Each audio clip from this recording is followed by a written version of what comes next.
میں روز قیامت کی قسم کھاتا ہوں اور نفس لوامہ کی قسم کھاتا ہوں کہ سب لوگ اٹھا کر کھڑے کیے جائیں گے۔ کیا انسان یہ خیال کرتا ہے کہ ہم اس کی بکھری ہوئی ہڈیاں اکٹھی نہیں کریں گے؟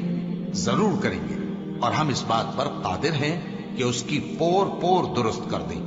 مگر انسان چاہتا ہے کہ آئندہ بھی خود سری کرتا چلا جائے، پوچھتا ہے کہ قیامت کا دن کب ہوگا۔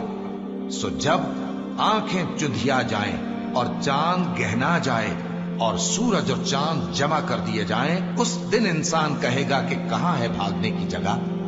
کہیں نہیں، کوئی جائے پناہ نہیں۔ اس روز تمہارے پروردگار ہی کے پاس تمہیں جا ٹھہرنا ہے۔ اس دن انسان کو جو عمل اس نے آگے بھیجے اور جو پیچھے چھوڑے ہوں گے سب بتا دیے جائیں گے۔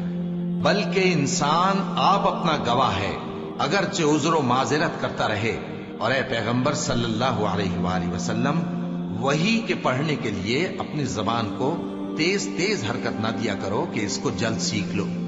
اس کا جمع کرنا اور پڑھانا ہمارے ذمے ہے۔ سو جب ہم اسے پڑھا کریں تو تم اس کو سنا کرو اور پھر اسی طرح پڑھا کرو۔ پھر اس کے معانی کا بیان بھی ہمارے ذمے ہے۔ مگر لوگو، تم دنیا کو دوست رکھتے ہو اور آخرت کو چھوڑے دیتے ہو۔ اس روز بعض چہرے رونقدار ہوں گے، اپنے پروردگار کی طرف نظر کیے ہوئے ہوں گے، اور بہت سے چہرے اس دن اداس ہوں گے، خیال کریں گے کہ ان کے ساتھ کمر توڑ معاملہ کیا جائے گا۔ ہاں، جب جان گلے تک پہنچ جائے اور لوگ کہنے لگیں اس وقت کون جھاڑ پھونک کرنے والا ہے، اور اس جاں بلب نے سمجھا کہ اب جدائی کا وقت ہے اور پنڈلی سے پنڈلی لپٹ جائے، اس دن تجھ کو اپنے پروردگار کی طرف کھینچے چلے چلنا ہے۔ پھر ایسے مغرور نے نہ تو پیغمبر صلی اللہ علیہ وآلہ وسلم کو سچا جانا اور نہ نماز پڑھی، لیکن جھٹلایا اور منہ پھیر لیا، پھر اپنے گھر والوں کے پاس اکڑتا ہوا چل دیا۔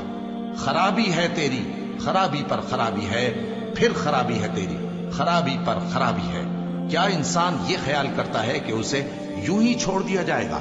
کیا وہ منی کا جو ٹپکائی جاتی ہے ایک قطرہ نہ تھا، پھر لوتھڑا ہوا، پھر اللہ نے اس کو بنایا، سو اس کے اعضاء کو درست کیا، پھر اس کی دو قسمیں بنائیں، مرد اور عورت۔